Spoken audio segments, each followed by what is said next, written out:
Engineers classes. कैसे हैं आप सब? होप कि आप सब अच्छे ही होंगे। अब तक लाइफ प्रोसेस में हमने ये देखा कि लिविंग थिंग क्या होता है और नॉन लिविंग थिंग क्या होता है, क्या क्या क्राइटेरिया होती है जो दोनों को डिफ्रेंशिएट करती है। आज हम पढ़ेंगे कि लाइफ प्रोसेस क्या क्या होता है। लाइफ प्रोसेस से पहले हम ये जानेंगे कि लाइफ क्या होता है। लाइफ क्या होता है पहले हम ये देखते हैं। लाइफ हमने कल लिविंग थिंग के बारे में पढ़ा था।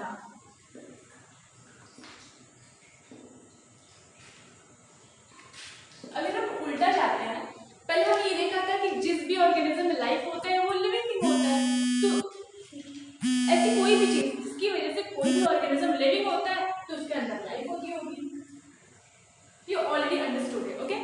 अब प्रोसेस पे जाते हैं कि क्या क्या लाइफ प्रोसेसेस होते हैं, ठीक है। तो पहला हम देखते हैं कि लाइफ प्रोसेस क्या होता है। लाइफ प्रोसेस, ठीक है। All the processes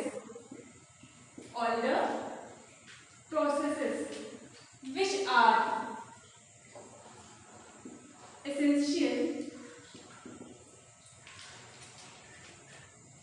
for the living organism,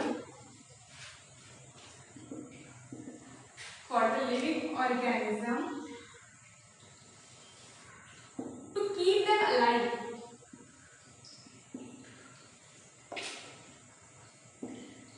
simple language में अगर देखें तो बहुत ही इजीली अंडरस्टूड है कि all the processes which are essential for the living organism to keep them alive. किसी भी ऑर्गेनिज्म को सर्वाइव करने के लिए, जीने के लिए जो भी प्रोसेसेस एसेंशियल है उन्हें हम लाइफ प्रोसेसेस कहते हैं। Second thing, for the maintenance of the life, for the maintenance of the organism, okay।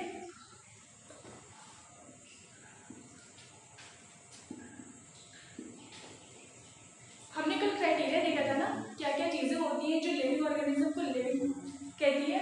तो अब हम ये देखेंगे कि ऐसा तो है नहीं, कुछ ऑर्गेनिज्म ऐसे भी होते हैं। जैसे हम एग्जांपल ले लेते हैं, हमने कहा था कि लिविंग थिंग मूव करता है और उसमें हमने एनिमल्स को कंसिडर किया था कि एनिमल्स जो होते हैं मूव करते हैं।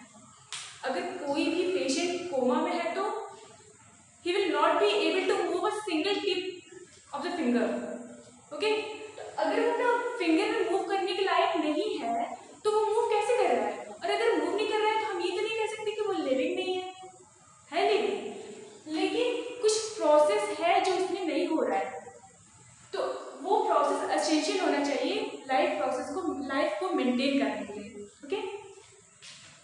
तो हम अब ये देखेंगे कि क्या क्या चीजें हैं जो लाइफ को मेंटेन करने के लिए जरूरी होती हैं, ठीक है। पहले हम इसकी डेफिनेशन पे ध्यान देंगे। Life processes are those process which are essential for the living organism to keep them alive and for the maintenance of the organism. अब हम ये देखेंगे कि लाइफ प्रोसेसेस होते कौन कौन से हैं।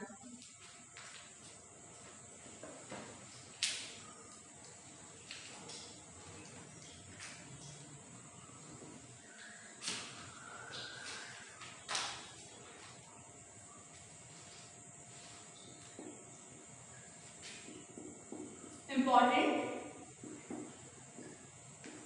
लाइफ प्रोसेस कौन कौन से होते हैं? फर्स्ट होता है न्यूट्रिशन, सेकेंड होता है रेस्पिरेशन,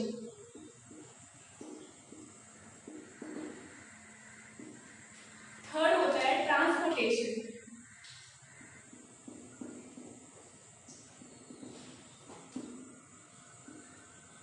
एंड फोर्थ होता है एक्सक्रीशन।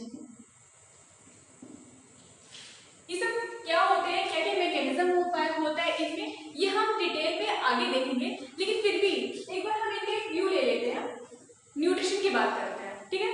तो अगर हम न्यूट्रिशन की बात करें तो माना हमने ये छोटा सा एक सेल है, हमारी बॉडी का एक छोटा सा सेल है, ठीक है। अब इस सेल को सर्वाइव करना है, इस सेल को लिविंग रहना है, इस सेल को डेड नहीं होना है। लिविंग सेल अगर रहेगा और इससे अगर हम क्वेश्चन करें कि इसको लिविंग रहने की क्या जरूरत है, किस चीज की जरूरत है, तो ये क्या कहेगा? Energy in the form of ATP, ठीक है। अच्छा, मान लिया एनर्जी की जरूरत है। अब एनर्जी कहाँ से आएगी? एनर्जी आएगी ग्लूकोज से,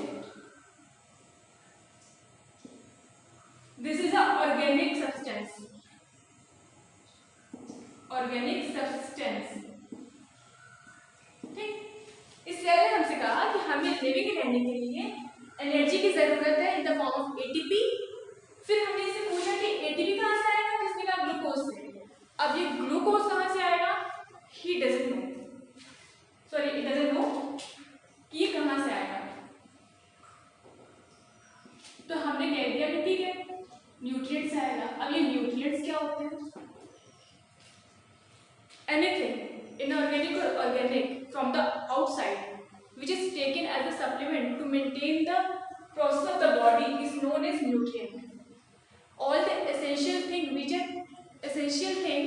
are necessary for the body to maintain the body processes is known as nutrient. ठीक है, तो ये न्यूट्रिएंट क्या हो, इनऑर्गेनिक भी हो सकता है, इनऑर्गेनिक भी हो सकता है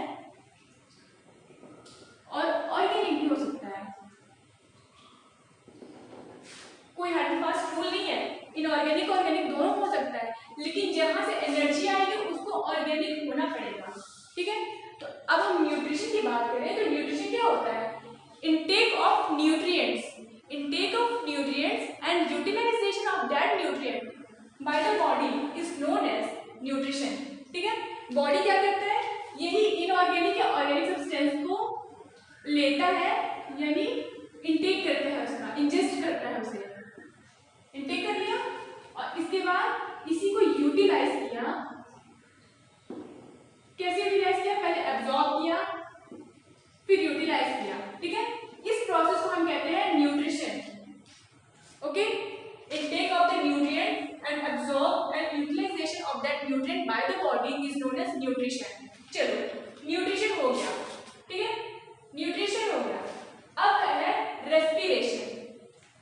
रेस्पिरेशन की बात करें तो हमने कहा ना न्यूट्रिशन कैसे हुआ, न्यूट्रिएंट लिया इसने इनऑर्गेनिक और ऑर्गेनिक सब्सटेंस से और यूटिलाइज कर लिया बॉडी में।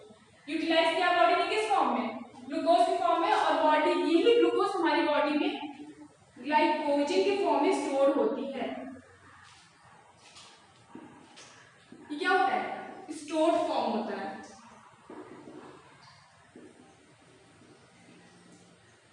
जो बॉडी आउटसाइड से यूटिलाइज करती है ग्लूकोज के फॉर्म में, यही ग्लूकोज बॉडी में ग्लाइकोजन के फॉर्म में स्टोर हो जाता है।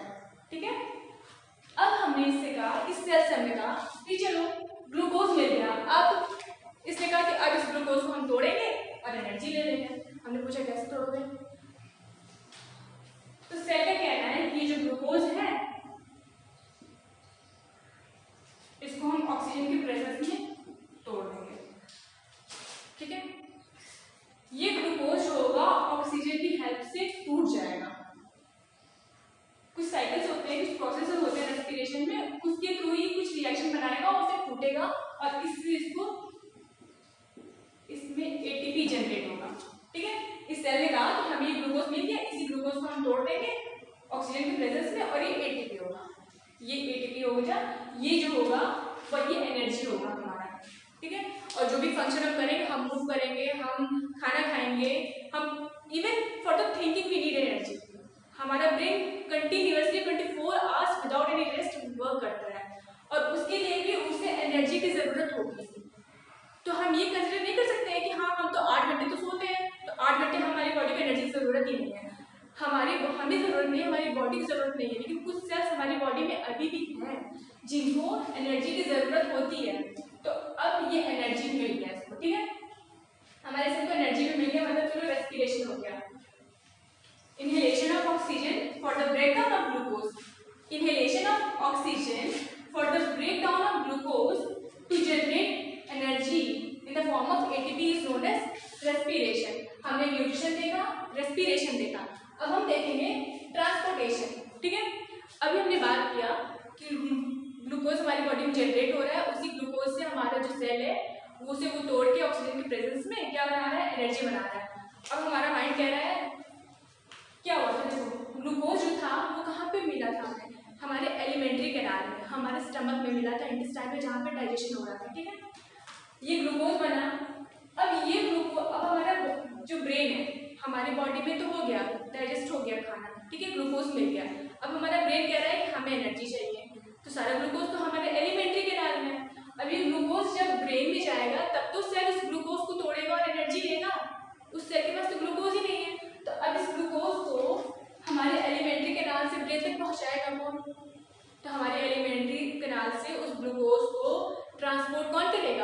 ब्लड करेगा, ठीक है। दूसरी चीज, हमने सांस लिया, ब्रीथ किया, ठीक है, लंग्स में ऑक्सीजन है, ऑक्सीजन कहाँ पर है, लंग्स में है। अब ब्रेन को चाहिए एनर्जी और ग्लूकोज तो ब्रेन तक पहुंच गया, अब उस ग्लूकोज को तोड़ने के लिए उसे ऑक्सीजन चाहिए, लेकिन ऑक्सीजन लंग्स में है, उस ऑक्सीजन को कौन लेकर जाएगा ब्रेन के पास, ब्लड लेकर जाएगा, ठीक है। अच्छा, टूट गया, हमने देखा था ग्लूकोज टूट रहा था, ऑक्सीजन के प्रेजेंस में ATP बन रही थी प्लस CO2 भी बनता है, ठीक है, as a by product, this is used as by product. अब जब हमारा ब्रेन उस ग्लूकोज को तोड़ेगा, एनर्जी निकलेगी और ये जो CO2 निकलेगी, तो बाई प्रोडक्ट हमारी बॉडी की जरूरत ही नहीं है। अब इस CO2 को भी चाहिए कि अभी निकल जाए, तो निकलने का रास्ता तो एक ही है, वो है लंग्स। अब इस CO2 को लंग्स के पास कौन लेकर आएगा, ब्लड लेकर आएगा। मतलब क्या हुआ, हमारे एलिमेंट्री कैनाल में जो ग्लूकोज बना था वहां से ब्रेन तक कौन लेकर गया, ब्लड लेकर गया। ऑक्सीजन लंग्स से कौन लेकर गया, ब्रेन तक, ब्लड लेकर गया। वहां से CO2 को वापस लंग्स में कौन लेकर आया, ब्लड लेकर आया। तो ये क्या हो रहा है, ट्रांसपोर्टेशन हो रहा है, कौन कर रहा है, ब्लड कर रहा है। किस चीज का कर रहा है, सारी गैसेस का ट्रांसपोर्टेशन किसका होता है, कौन करता है, ब्लड करता है। किसका, essential gases like O2 and CO2 और न्यूट्रिएंट्स, जो एसेंशियल न्यूट्रिएंट्स होते हैं उनको कैरी करता है, ठीक है। ये काम कौन करता है, ब्लड करता है। अब बात आती है एक्सक्रीशन की। हमने खाना खाया था, न्यूट्रिशन लिया था हमने, सारे न्यूट्रिएंट्स हमने लिए, लेकिन ये जरूरी तो नहीं कि वो जितना न्यूट्रिएंट्स हमने लिया था सब टूट के ग्लूकोज बन गया होगा, कुछ वेस्ट भी तो रह गया होगा। उस waste, that waste is needed to be expelled out from the body. इस वेस्ट की हमें कोई जरूरत नहीं है, and in some cases this waste are toxic to the body, बहुत ही टॉक्सिक होते हैं हमारी बॉडी के लिए। तो it is very necessary to just move it out. For this waste, this is needed to expel it out from the body. तो इसे एक्सपेल करने की जरूरत क्यों होती है, क्योंकि हमारी बॉडी के लिए बहुत ही टॉक्सिक होता है, बहुत ही पॉइजनस होता है, हमारी बॉडी के लिए सही नहीं होता है। तो इसको बाहर निकालने के लिए जो किडनी होती है, इस वेस्ट प्रोडक्ट को कौन निकालेगा, किडनी निकालेगी। तो और इस प्रोसेस को हम कहते हैं excretion. The expulsion of the waste material from the body is known as excretion. हमने देख लिया था, न्यूट्रिशन हमने देखा, रेस्पिरेशन देखा, ट्रांसपोर्टेशन देखा, एक्सक्रीशन देखा, क्यों होता है हमने ये भी समझा। अब हम एक के बाद एक ये समझेंगे कि न्यूट्रिशन कितने टाइप्स के होते हैं और किसमें कौन से न्यूट्रिशन होते हैं।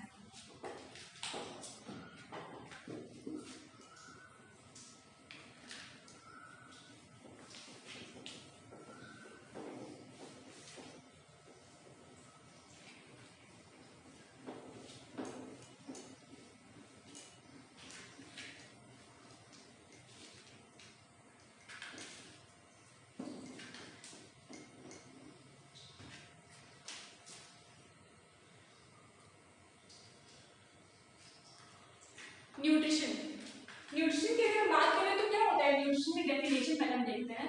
The process of intake of nutrients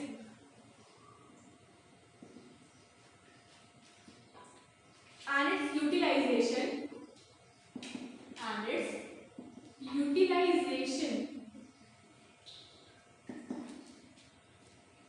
by an organism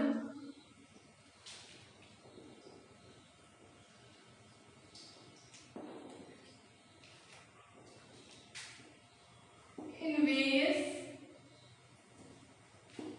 biological activities.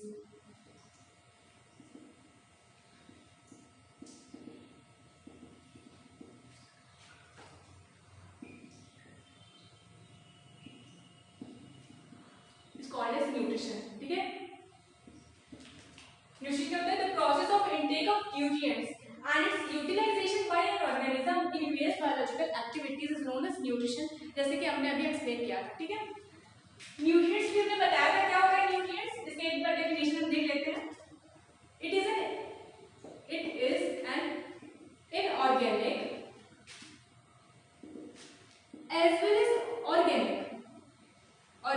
as well as inorganic substance obtained by organism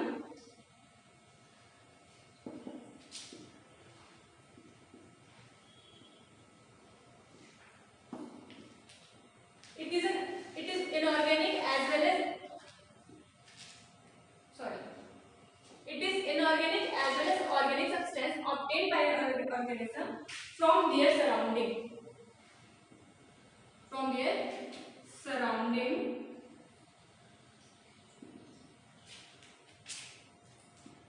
in order to synthesize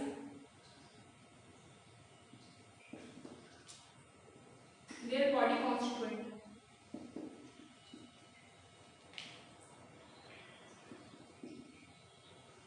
ठीक है, न्यूट्रिएंट्स क्या होते हैं? It is an inorganic as well as organic substance obtained by organism from their surrounding to synthesize their body constituent. इसका मतलब देखते हैं, to synthesize their body constituent. अभी हमने एक्सप्लेन किया था कि जो बॉडी क्या बनाता है ब्रेक डाउन करके फूड का ग्लूकोज बनाता है, ठीक है, और यही ग्लूकोज ग्लाइकोजन के फॉर्म में स्टोर होता है। क्यों स्टोर होता है? बिकॉज हमारा बॉडी ग्लाइकोजन ही स्टोर करेगा। हमारे बॉडी का जो सेटअप है वो इसी तरह से बना हुआ है कि वो ग्लूकोज को ही ले सकता है और ग्लाइकोजन के फॉर्म में ही स्टोर कर सकता है। इसी ग्लाइकोजन को तोड़ेगा, फिर से ग्लूकोज की तरह वो ग्लूकोज का एनर्जी में डेवलप करके एनर्जी को कंज्यूम कर लेगा, ठीक है। तो यही है बॉडी कॉन्स्टिट्यूएंट। अगर हम प्लांट की बात करें तो ग्लाइकोजन के फॉर्म में फूड स्टोर नहीं होता है प्लांट में। प्लांट में क्या होता है? यही ग्लाइकोजन जो होता है ना, ये ग्लूकोज ये स्टार्च के फॉर्म में स्टोर हो जाता है इन प्लांट्स। ये ग्लाइकोजन जैसे एनिमल में पाया जाता है वैसे ही स्टार्च प्लांट में होता है। तो प्लांट का ऑर्गेनाइजेशन कुछ और था तो उसे स्टार्च चाहिए था, एनिमल का ऑर्गेनाइजेशन कुछ और है तो ग्लाइकोजन के फॉर्म में स्टोर हो गया, ठीक है। इसीलिए हमने लिखा है in order to synthesize their body constituent, क्योंकि हमारे बॉडी को वही चाहिए होता है इसलिए वो वही स्टोर करता है और उसी फॉर्म में उसे वो कंज्यूम करता है, ठीक है। आगे हम देखेंगे मोड्स ऑफ न्यूट्रिशन।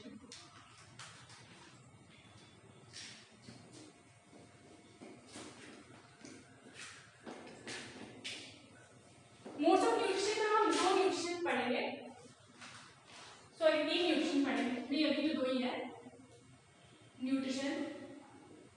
इसमें हम 2 पढ़ेंगे, एक होता है ऑटोट्रॉपिक और दूसरा होता है heterotrophic.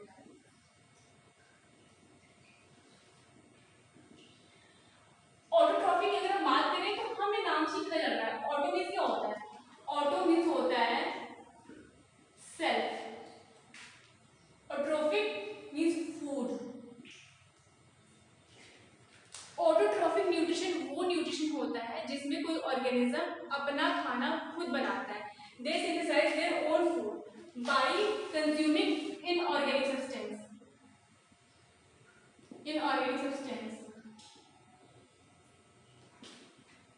and they convert it into organic substance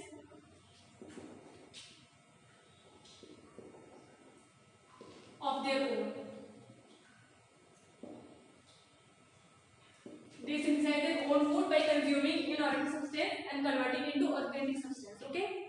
तो प्लांट क्या होता है? वो अपना खाना खुद बनाते हैं इसलिए उन्हें ऑटोट्रॉफ्स कहा जाता है और such type of nutrition is known as autotrophic nutrition.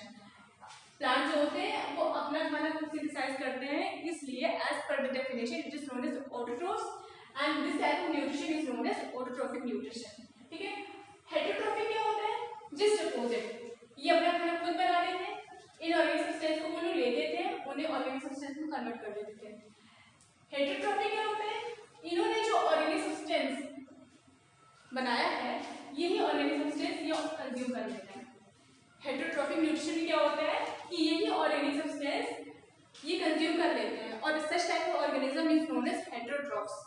ऐसे ऑर्गेनिज्म जो हेटेरोट्रोफिक न्यूट्रिशन करते हैं उन्हें हम हेटेरोट्रॉफ्स कहते हैं और वो क्या करते हैं प्लांट से जो खाना बनता है वो उसी को डायरेक्टली और इनडायरेक्टली कंज्यूम कर लेते हैं। मैंने डायरेक्टली और इनडायरेक्टली क्यों कहा? क्योंकि इन अर्लियर क्लासेस आपने 3 तरह के ऑर्गेनिज्म पढ़े होंगे। पहला होता है हर्बीवोरस। ओके, हर्बीवोरस क्या होते हैं? वो डायरेक्टली प्लांट ईटिंग एनिमल होते हैं, वो डायरेक्टली प्लांट ईट करते हैं। तो वो क्या हो गया, वो डायरेक्टली प्लांट्स को इनहेल कर रहा है, ठीक है। तो प्लांट्स को जब वो ले रहे हैं तो वो डायरेक्टली वो कंज्यूम कर ले रहे हैं प्लांट को। तो उन्हें जो भी चीज़ चाहिए, जो भी सप्लीमेंट चाहिए होता है, जो भी न्यूट्रिएंट चाहिए होता है, उन्हें डायरेक्टली प्लांट से मिलता है। अब हम कार्निवोरस की बात करते हैं। कार्निवोरस जैसे लायन हो गया, ठीक है। लायन जो होता है वो गोट को लेता है, ठीक है। लायन जो होता है वो गोट को मार के खा जाता है, ठीक है। जिस गोट ने भी प्लांट को खाया होगा, इस गोट ने भी प्लांट को खाया होगा, अल्टीमेटली इस प्लांट को क्या मिला? वही मिला जो इस प्लांट ने लिया था, वही मिला जिस प्लांट ने बनाया था। इस प्लांट ने जो भी खाना बनाया होगा वही चीज इस प्लांट को मिला। बस डिफरेंस क्या हुआ कि काऊ को वही चीज डायरेक्टली मिल गया और लैंड को इनडायरेक्टली मिला, लेकिन मिला वही जो इसे मिला था, वही चीज इसे मिला और अमाउंट भी कम हो गया। हम आगे क्लासेस में हम क्या देखेंगे कि जब हम एनर्जी लेवल पे जाते हैं, plant to goat, goat to lion, तो हर एक लेवल पे 10% ही एनर्जी ट्रांसफर होती है। जैसे हम अगर मान लेते हैं 100 जूल ऑफ एनर्जी यहाँ पे, ठीक है। तो इस 100 का 10% अगर हम ले लें तो इस गोट के पास कितनी एनर्जी होगी? 10 जूल। अब हम लाइन की बात करते हैं तो 10 जूल का 10% 1 जूल। और अगर फर्दर कोई ऐसा ऑर्गेनिज्म आ जाए जिस लाइन को कंज्यूम कर ले तो यहाँ पे क्या होता है? 0.01 जूल। तो एनर्जी लेवल ऐसे ऐसे ऊपर आते आते कम होती जाती है। वो मैटर नहीं करता है, मैटर ये करता है कि काऊ भी वही चीज ले रहा था, लायन भी वही चीज ले रहा था। हाँ, जो एनर्जी काऊ को मिली वो इन रिस्पेक्ट टू लायन ज्यादा थी। काऊ को जो एनर्जी मिली वो ज्यादा थी, लायन को जो एनर्जी मिली वो कम थी, बट दोनों ने ही वही चीज कंज्यूम किया। प्लांट उसने भी कंज्यूम किया था, लायन ने भी कंज्यूम किया। इसने डायरेक्टली किया, इसने इनडायरेक्टली किया। तो ऐसे होते हैं हेटेरोट्रॉफ्स। हर्बीवोरस होते हैं, एक कार्निवोरस होते हैं और एक ओमनीवोरस होते हैं, जो दोनों होते हैं। ये दोनों को जो करते हैं, ऐसे कैट हो गए, डॉग हो गए, ये सब ओमनीवोरस एनिमल्स होते हैं। तो आज हमने देखा कि न्यूट्रिशन में कौन कौन से न्यूट्रिशन होते हैं, autotrophic nutrition, heterotrophic nutrition. Autotrophic अपना खाना खुद बनाते हैं और हेटेरोट्रॉफिक ऑटोट्रॉफिक के फूड को कंज्यूम कर लेते हैं। आज के लिए बस इतना ही। आगे की क्लासेस में हम देखेंगे कि ऑटोट्रॉफिक न्यूट्रिशन होता क्या है, प्लांट इसे कैसे सिंथेसाइज करते हैं।